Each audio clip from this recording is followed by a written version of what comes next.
झारखंड मंत्रिपरिषद की बैठक में झारखंड उत्पाद नियमावली 2025 को स्वीकृति मिल गई है। अब प्रदेश में खुदरा शराब की बिक्री निजी हाथों में होगी। उत्पाद सचिव ने जानकारी दी कि अभी 1453 दुकानें चल रही है। निजी हाथों में दुकानों का आवंटन लॉटरी के माध्यम से किया जाएगा। वहीं सरकार ने जैसे ही यह फैसला लिया कि दुकानों को अब निजी हाथों में दिया जाएगा, इस पर पक्ष और विपक्ष के बीच बयान के बाण चलने लगे हैं।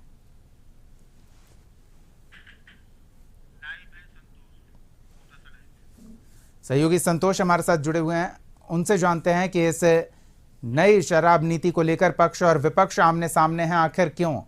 संतोष,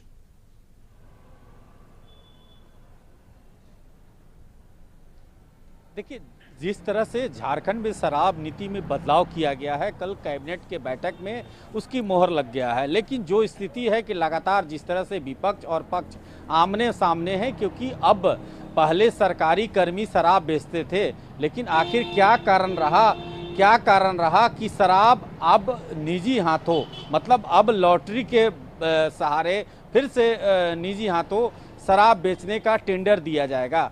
तो एक तरह से जो शराब माफिया हैं या शराब के कारोबारी हैं, उनके लिए तो बल्ले बल्ले है ही, लेकिन इसके साथ पीने वाले के लिए भी बल्ले बल्ले है, क्योंकि जैसे ही जब निजी हाथों होगा तो 75% जो वैट है उसको घटाकर 5% कर दिया जाए। तो झारखंड में शराब पीने वाले के लिए बल्ले बल्ले है। वहीं लेकिन इस पर राजनीतिक वहीं बीजेपी आरोप लगा रही है कि अगर निजी हाथों को ही देना था तो आखिर उसमें क्या दिक्कत हुई, जो सरकार शराब बेच रही थी, तो फिर से इसमें कोई गड़बड़ झाला ना हो। इसको शराब नीति में अगर बदलाव किया है तो उसको पटल पर आने दीजिए। लेकिन बयानबाजी दोनों तरफ से, चाहे वो विपक्ष के लोग हो या सत्ता के पक्ष के लोग हो, सत्ता के पक्ष के जो जानकार हैं कह रहे हैं कि इससे राजस्व बढ़ेगा, लेकिन जो ही विपक्ष का आरोप है कि आखिर सरकार पहले भी शराब बेच रही थी, तो उसमें आखिर जो गड़बड़ झाला हुआ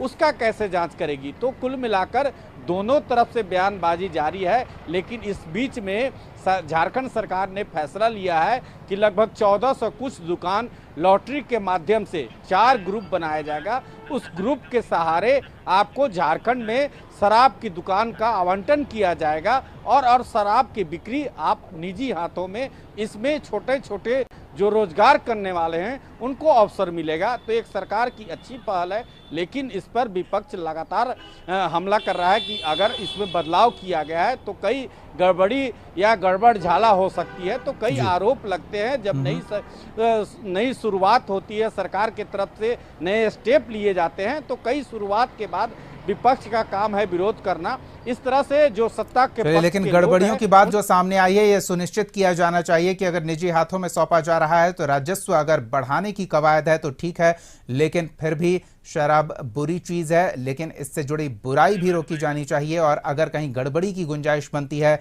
तो नियम कानून को सख्त कर उस गुंजाइश को भी खत्म किया जाना चाहिए। बहुत बहुत धन्यवाद संतोष इस तमाम जानकारी के लिए।